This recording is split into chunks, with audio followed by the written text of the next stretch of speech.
Now, that may be the greatest gall I've ever had in my life. We arrived at the birth of gangster rap. What made it so quickly and broadly appealing? it was a frustration that was going on and inside the inner city. We weren't really getting offered jobs, and the only people that we saw successful were gangsters, who were street hustlers, and survival. It was survival of the fittest. Increasingly, some might say inevitably, the rap stars' lives began to mirror the song's lyrics and vice versa. What were you witness to on March 9th, 1997? That was the day that Biggie got killed. Weren't you nearby in the car? Yes, I was in a car right in front of him. I kind of felt he was going as soon as I got to the car and I touched him. To be honest, because he was so full of life. You're talking about totally lifeless, when I got to the car. How did you deal with the loss of him? I didn't deal with it too well. I went into a real strong state of depression, and I didn't really know how to deal with it. The only thing I felt like I could do was I felt like I could make a record. I just wanted to express how I felt. That was one of the things I thank God for, having music in my life and being able to express myself, because I don't know how I would have made it out that situation. With all my faith, I was just like in shock and stuck. And so I made a record called Missing You.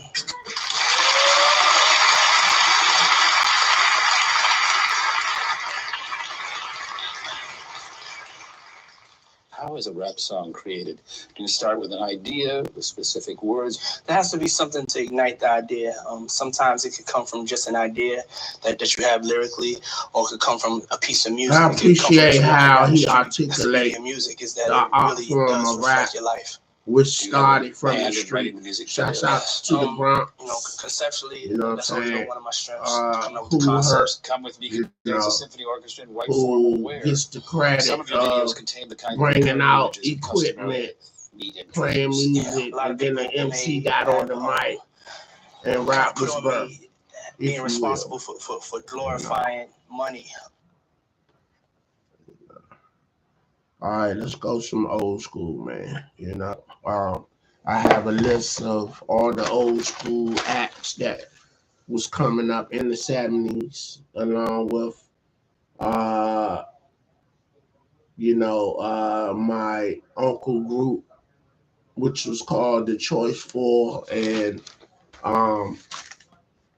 Bobby Hamilton was my uncle, and of the Choice Four. I want y'all to do your homework, do your research, and look up who Bobby Hamilton was. He's deceased now, and God bless you, and rest in peace, Uncle Bobby. They made 3 iconic records under RCA Records. They was fresh out of high school when they did this magnificent big thing, and toured the world. Van McCoy was their person that produced and wrote their music, that discovered them, that got them the deal, and they toured with Van McCoy overseas and around the world, and they touched $1 million, each one of them, and they, did it big, you know what I'm saying? And my uncle went on to leave R&B music and started gospel music, and actually, about time he was 30, he transitioned into a civilian, meaning getting a regular job. He was a computer science major. Not computer science major. He had a computer science type of job. He was a tech, IT tech,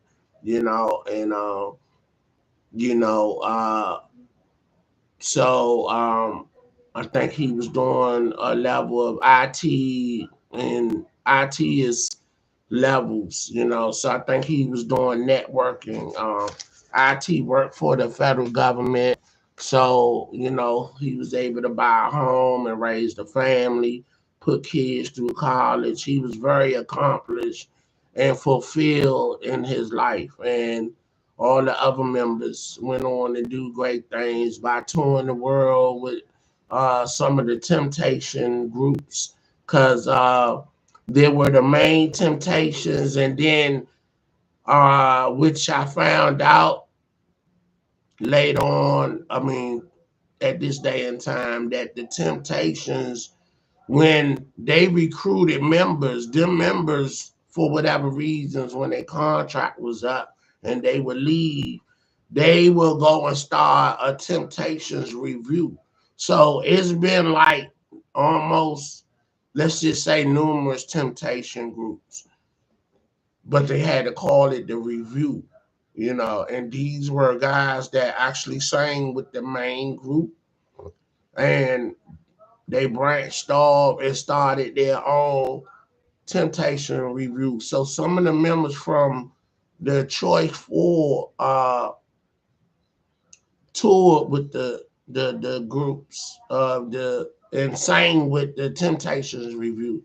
And there's only one survivor left. That's Mr. Ted Maduro, and him and my father, Bush Chambers, David Chambers Jr., David Lewis Chambers Jr., my dad, he used to run with him. Let's just say that. You know what I'm saying? They used to do their thing in the streets, being players with the ladies, and you know,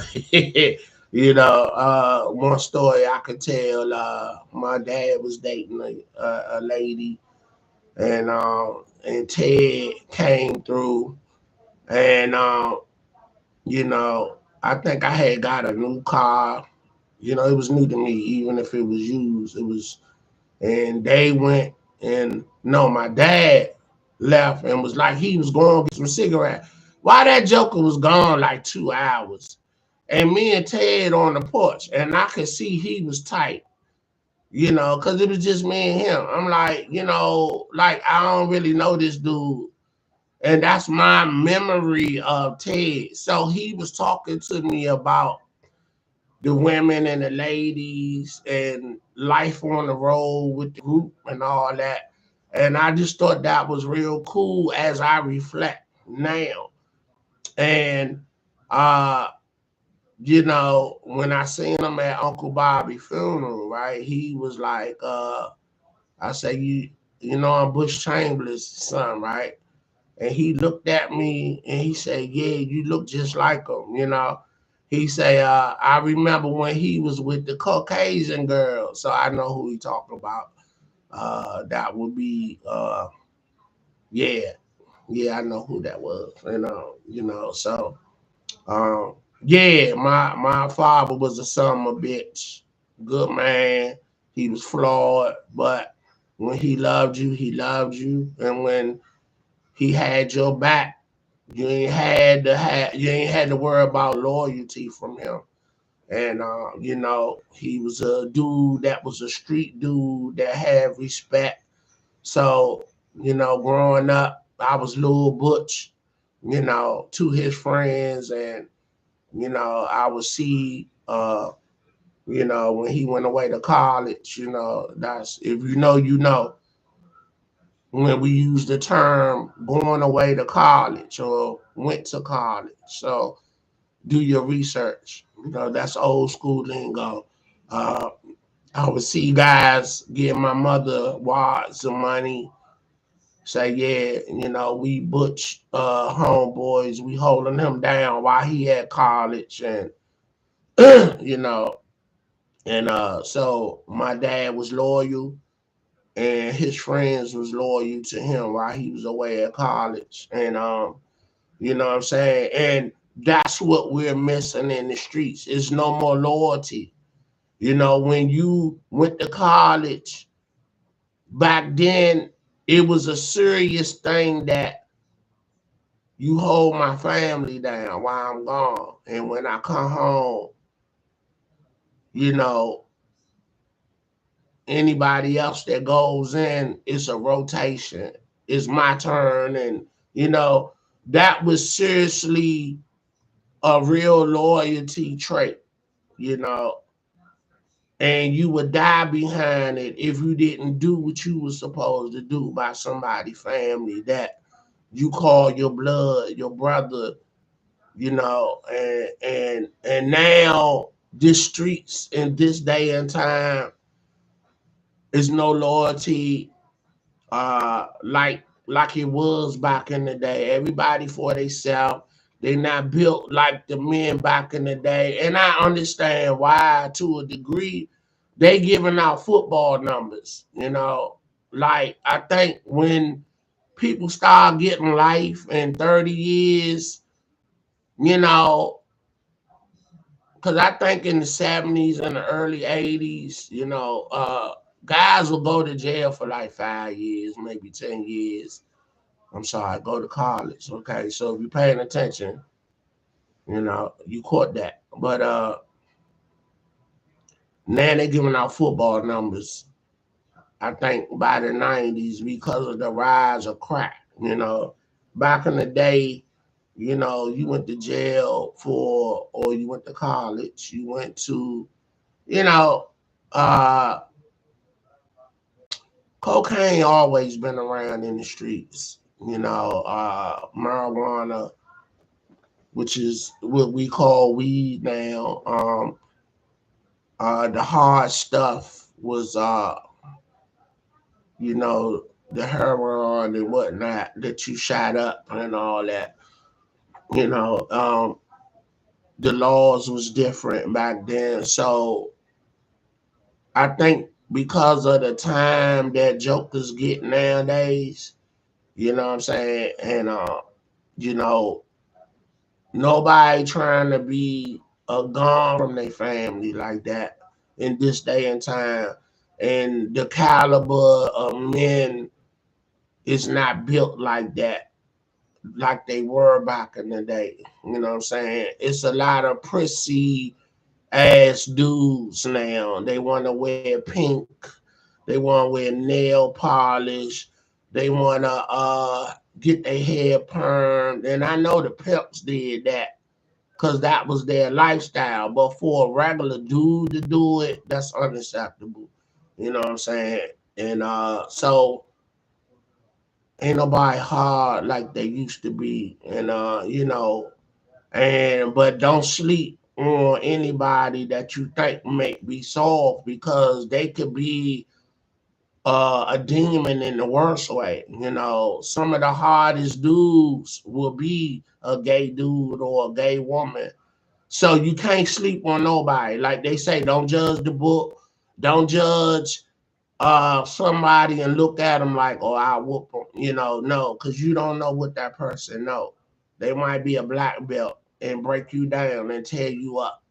So you always, as we say in the world, when you check your firearm, assume that it's loaded. Always check it. Just don't pick it up and handle it carelessly. You check it.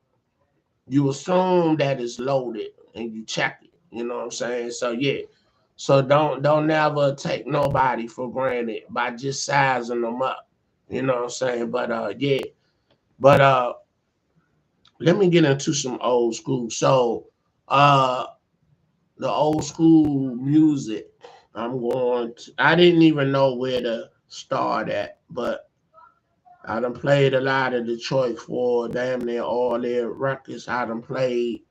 Um, so I want to go into something new, and so I was like, all right, let's go in alphabetical order. So I chose the C's. So first class is what I came up with. So let's hear some music from first class.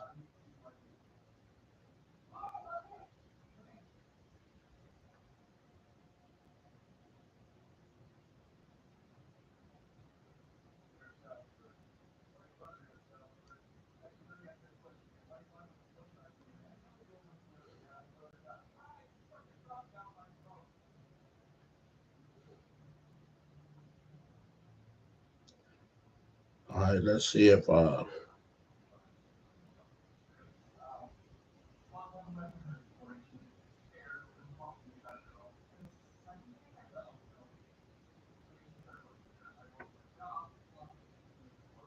Okay.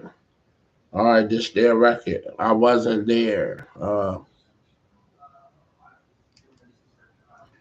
right, let's go.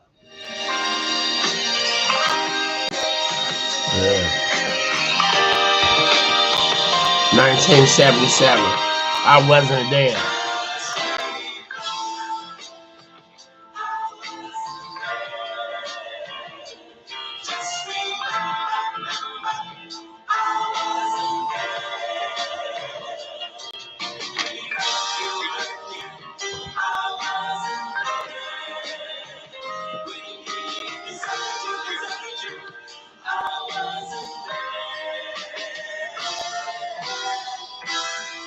When it took you for granted and told to lies, it must be meditated, 'cause he planned it. First class, 1977. Let's go. Straight out of DMV area. You said to give him every chance to admit he was wrong.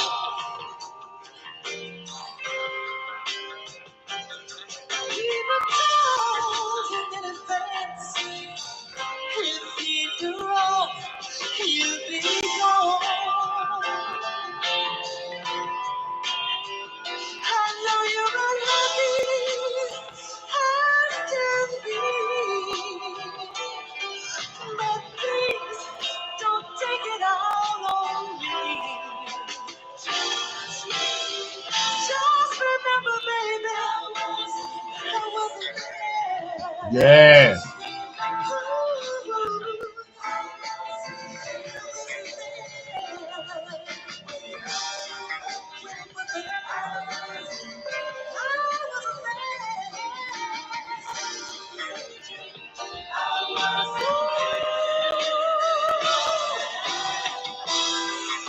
You still have love for him in your heart.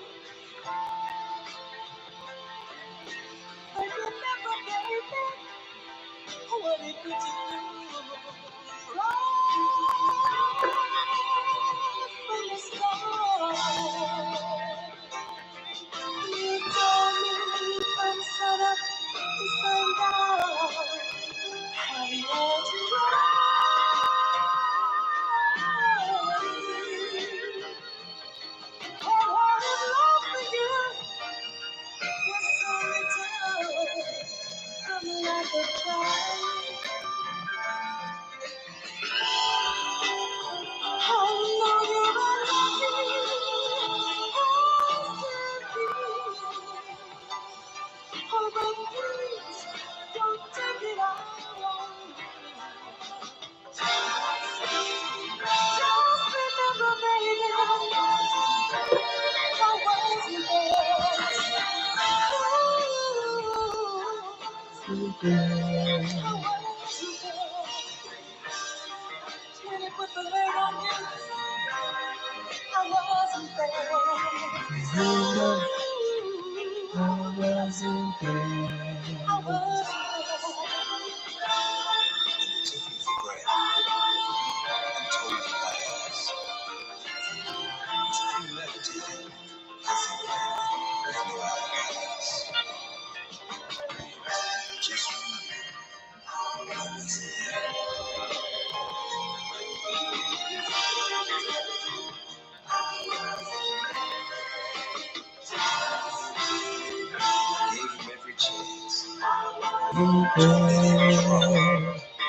Just remember, I wasn't there.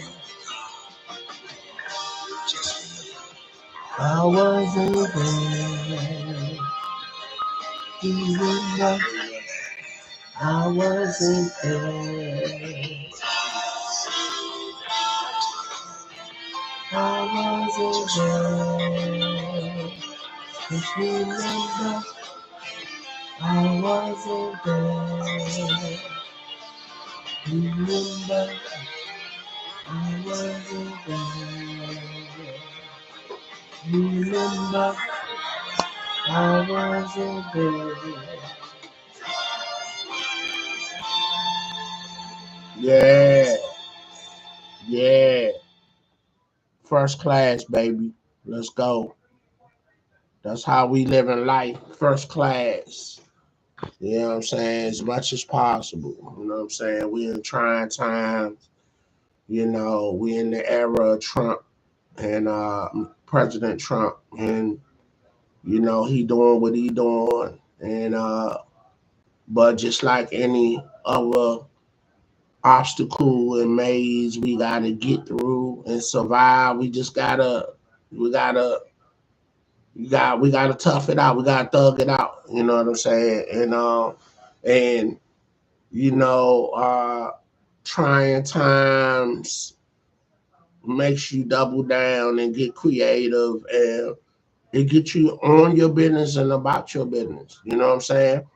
You know, I'm just referring to the government people that got rift and lost their jobs, and you know, it's just something that I've been saying forever. You know, you can't be a one trick pony, meaning you gotta have multiple occupations that you're skilled at. So when you lose your job, you can lateral over to something else to do to keep your flow coming. It's very important. You know, unfortunately, I didn't finish college. You know what I'm saying? You know, after 2 semesters, I was out of there because my grandmother died, as I done stated over and over, and she was helping me go. And when she died, I had to go to work full time to help my moms, you know, and my siblings. I was the oldest, so that burden was on my shoulders to help the household.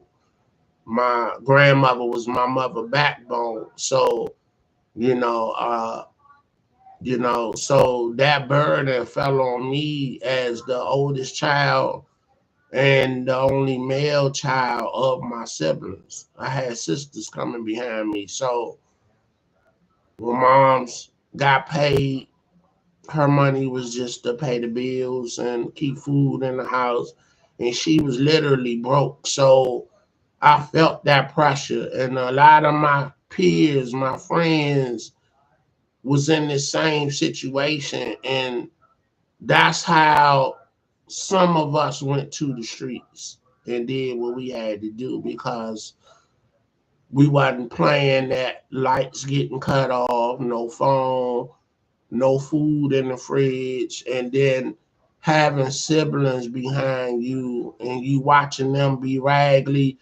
Basically, when you watch the BMF and how Meech and Terry family was going through, that was me, literally. You know what I'm saying?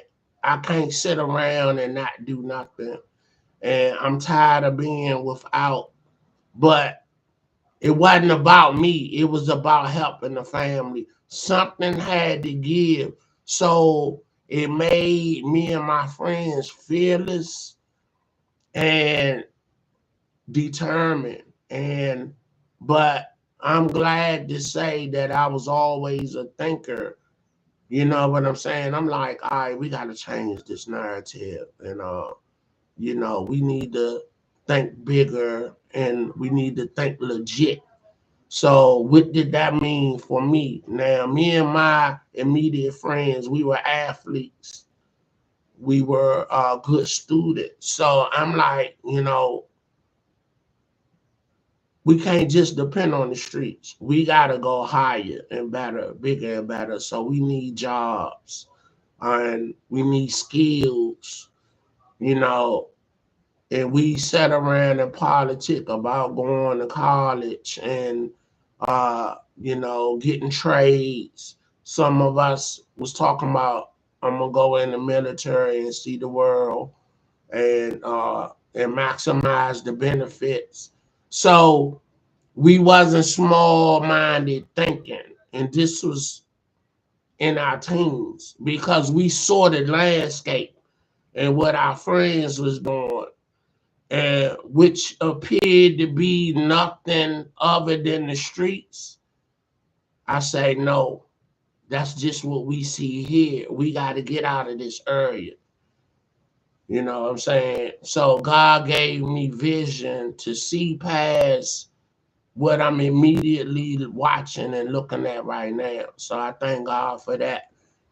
And I thank God for my structure, which was my dad, my mom, and my grandma's. My dad was a street dude. So he already put it out there that you're going to be better than me and you're going to do better than me. So that was fear that he instilled in me of him. So that's what, as men, we bring to the table to our families, the kids. We gotta be the firm hand in the household, and we gotta be the strength, and that's what it's meant to be. That's the design for men: protector, provider, and the person that take care, of your family. That's the role of a man. And my father was that person. You know what I'm saying? Then you had moms. Moms was the nurturer. She fed you, she clothed you, she bathed you, she loved on you. And my grandmother, she was the faith. Put God first. Early on we would go to church, Sunday school, and I hated it, but I appreciate it now in my adult life. And so when it's instilled in you, life gonna get life, and life gonna take you through changes, which if you know God and it's been instilled in you, you're gonna revert back to it, because life gonna come at you. The devil wanna send his minions and demons at you, and you're not gonna be able to fight them alone. You wanna have to reunite with God, or you're gonna have to search and seek God. No man or woman can live in this world alone and by himself, with the amount of pressure that's put on each person every day, starting with holding down employment, drug abuse, abuse in general, dysfunction. We face with a lot of, setbacks that if you're not strong, if you don't have a structure and a good, strength around you, you're going to fall to the wayside. You know what I'm saying? So this is what we bring to the table as men, as fathers. We got to be that to our kids. We got to be the protector, the provider, the care, you know, the firm hand, the firm demeanor, the firm words, the no nonsense. This is what we got to bring to the table for these kids to see. Kids mimic what they see. If you smoke, chances are your kids going to smoke. You know, I mean, it's just what it is. So if you're doing the right things and you living right, even if you're doing anything that's considered to be wrong, don't let the kids see it. Keep it tucked away. You know what I'm saying? So yeah, that's the climax of that I'm talking about. You feel me?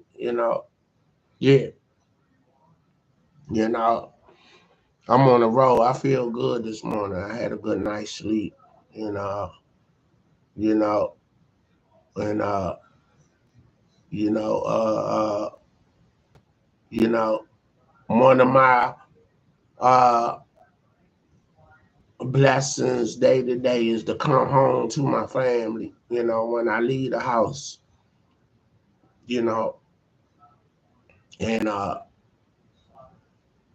wake up every morning and praise God, thank God for strength and Him holding me down, giving me strength to do what I got to do to hold my family together, even when I don't want to, because I feel like,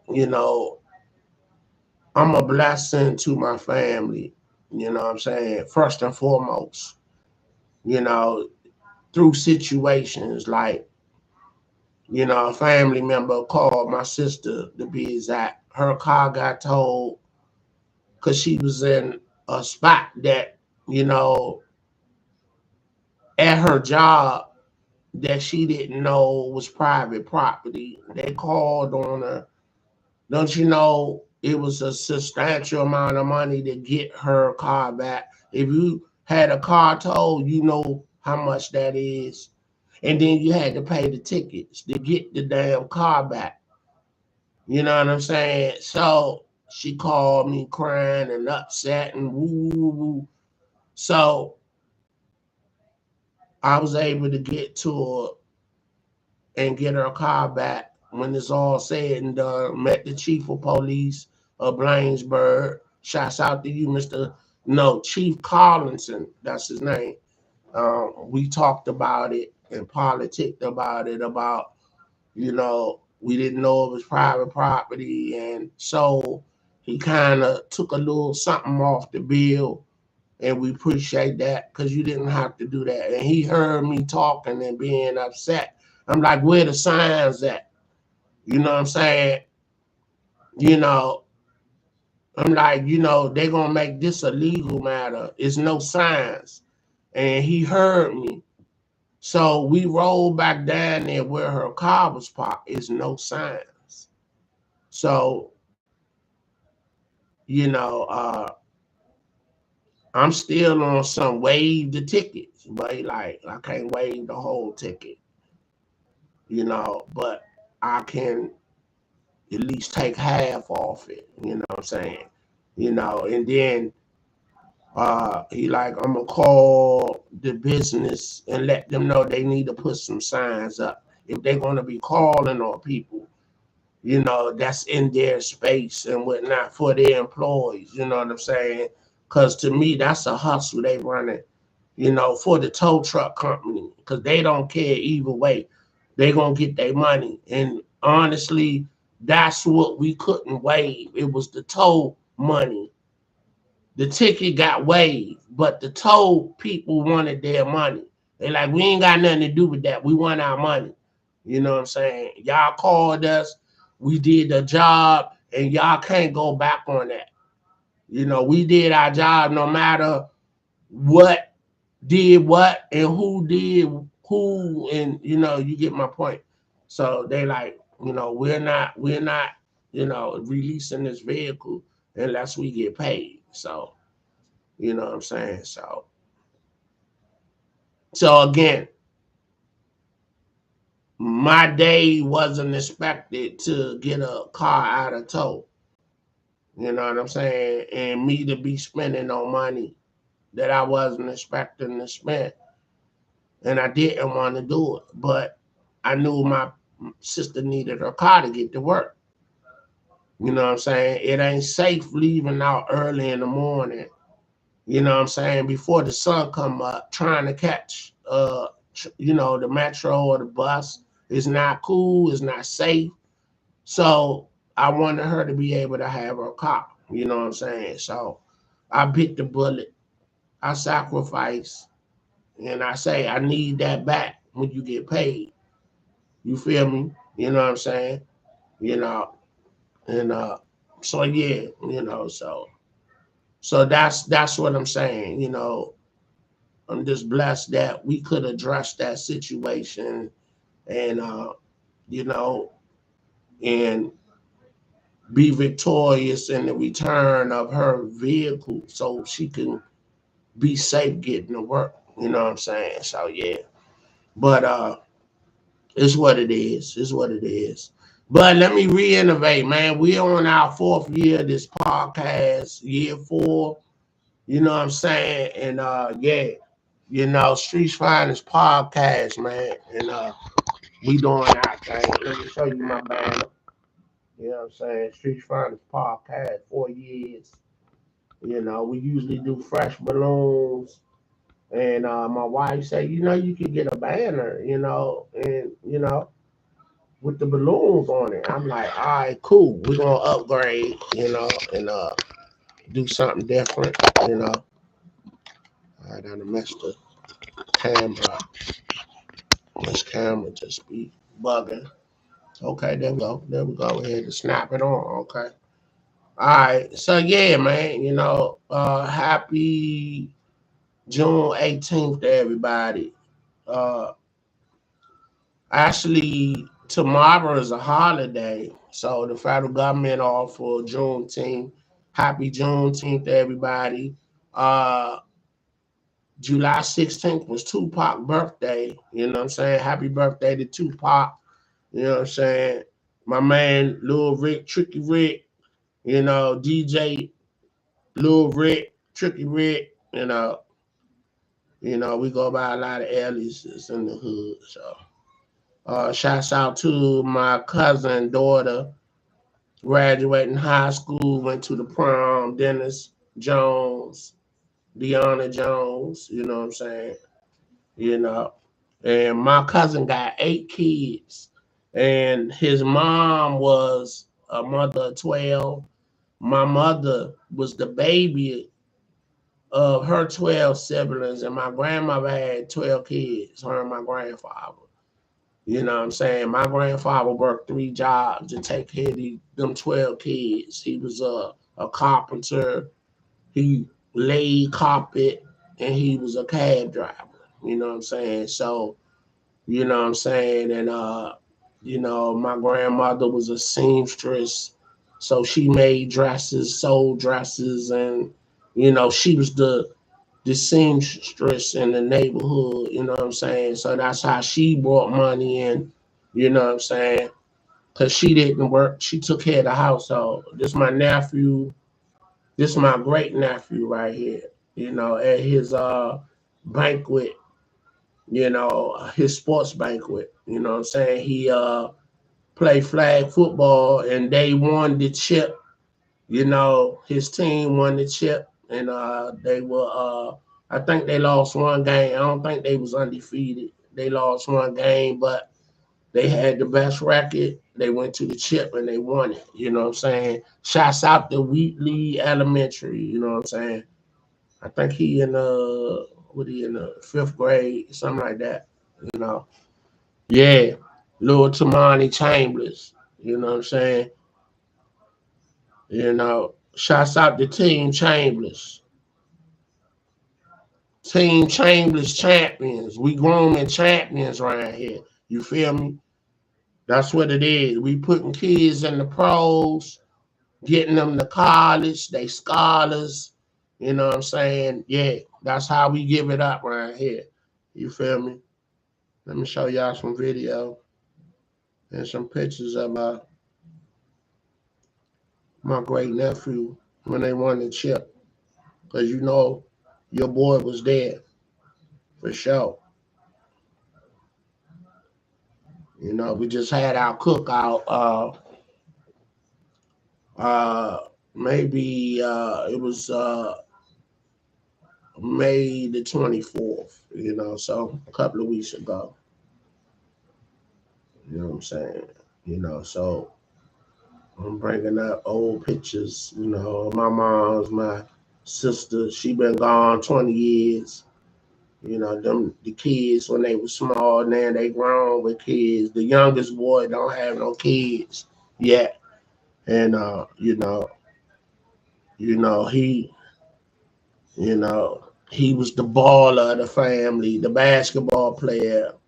He's on the 33 and old team of HD Woodson, uh, 2015, and in 2025 their record still stand. Nobody done broke their record. That's to Monte the microwave Chambers. You feel me?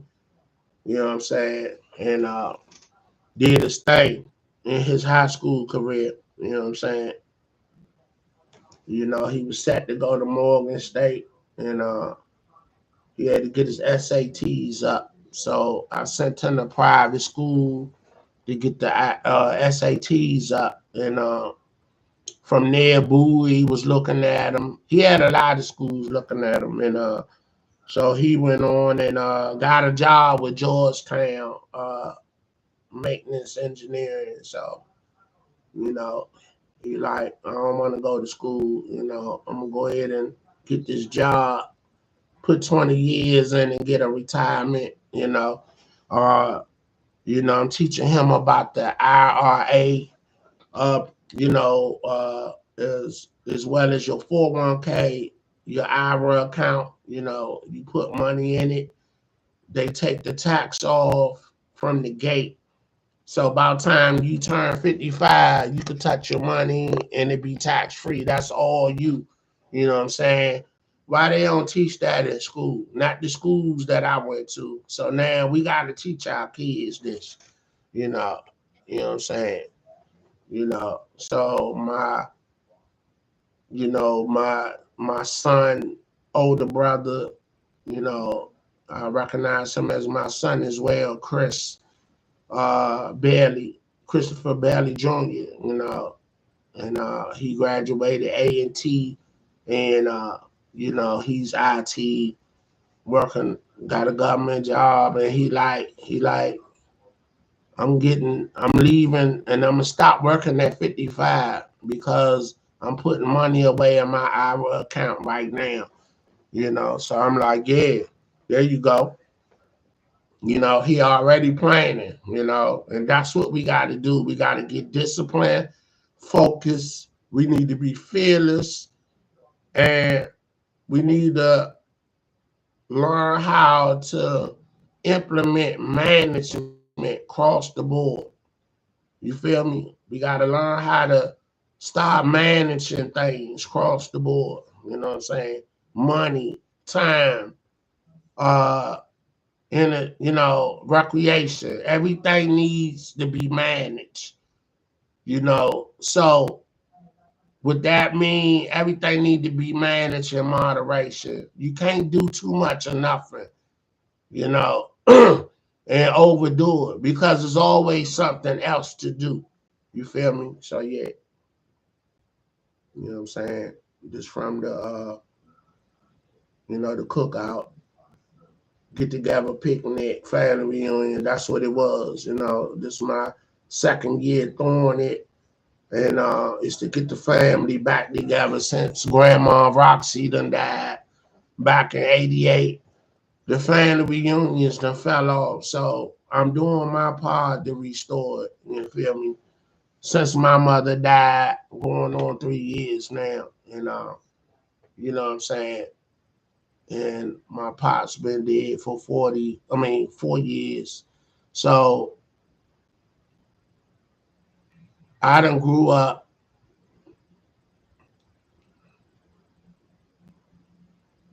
with my parents into my 50s.